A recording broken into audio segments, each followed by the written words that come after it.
Well, good morning, everyone, and good morning, Caroline and Julian. It's very good to see you again, Caroline, and I very much look forward to seeing you back in the Commons where you belong, with Julian alongside you as a new colleague supporting David Cameron. In 16 days' time, the people of the United Kingdom will elect our next government.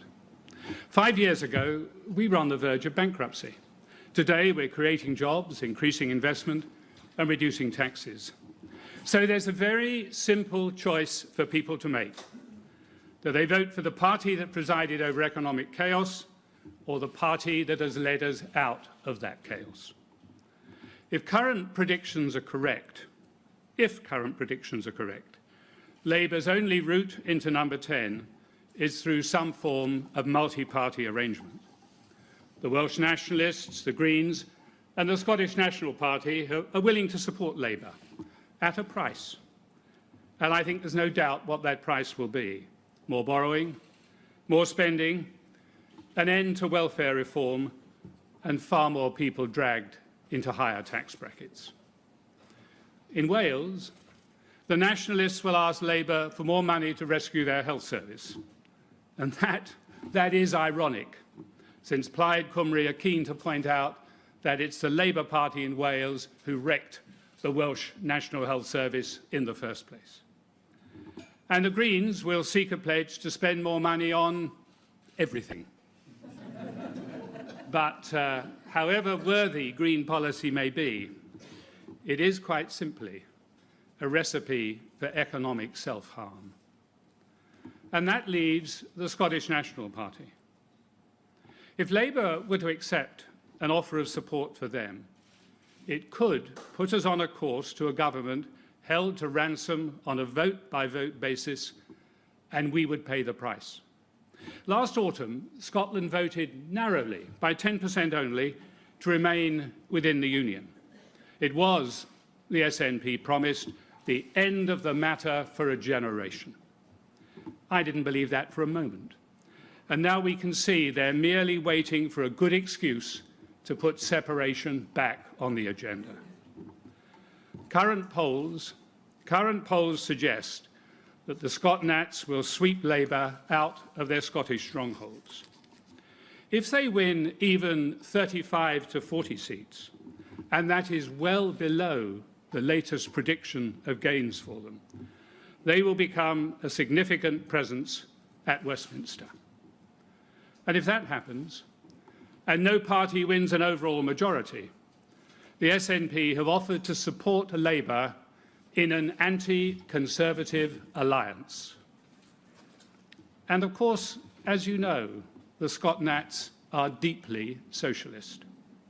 And by support, I don't necessarily mean a formal partnership, but an informal understanding, perhaps even an unacknowledged understanding, in order to keep Labour in power.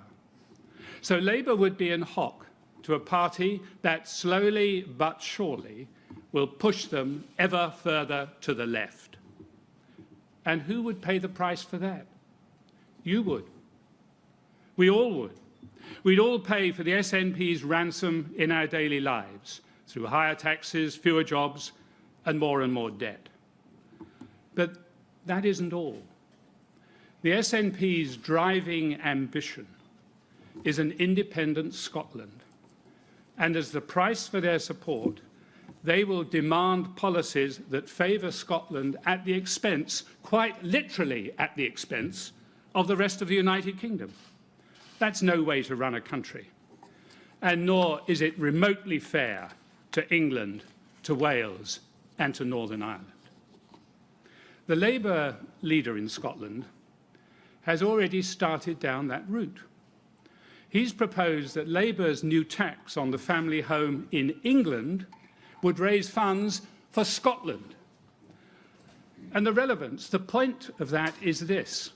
If a Labour leader asks for that, how much more will the Scottish Nationalist Party demand themselves? And if this is the way that Labour intends to behave towards England, how can they then say no to the Scottish Nationalist Party when they behave in the same way. And if Labour did say no, the SNP could withdraw their support and bring down their government at any time. Now, this is a recipe for mayhem. At the very moment that our country needs a strong and stable government, we risk a weak and unstable one, pushed to the left by its allies and open to a daily dose of political blackmail. The Scot Nats at Westminster will have one key objective: to entrench SNP popularity in Scotland ahead of next year's Scottish Parliament elections. That's their principal aim, and it creates a wretched dilemma for Labour. For whilst SNP support might put Mr Miliband in number 10, the payback for Labour will be very costly indeed. For with every bribe that Labour concede, the more popular the SNP will become. And the more popular they become, the more likely it will be that they will win the Scottish Parliament elections in May of next year. And if the SNP do win next year, what will they do with their victory? I can tell you, they'll demand a further referendum on independence. They will either put that in their manifesto, or they will claim it as an entitlement of their win in the Scottish elections. And so that once-in-a-generation vote will become a once-in-a-parliament vote. That's their plan.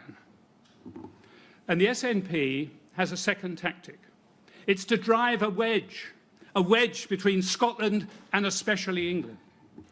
And to do that, they'll manufacture grievance, probably on an industrial scale, to make it more likely that any future referendum would deliver a majority for independence. They will ask for the impossible and create merry hell if it's denied to them. So the nightmare, that nightmare of a broken United Kingdom has not gone away. The separation debate is not over. The SNP is determined to prize apart the United Kingdom. Now, I'm a unionist, always have been. And more than that, I admire Scotland. I have many, many Scottish friends, and I would hate to see our two countries part company.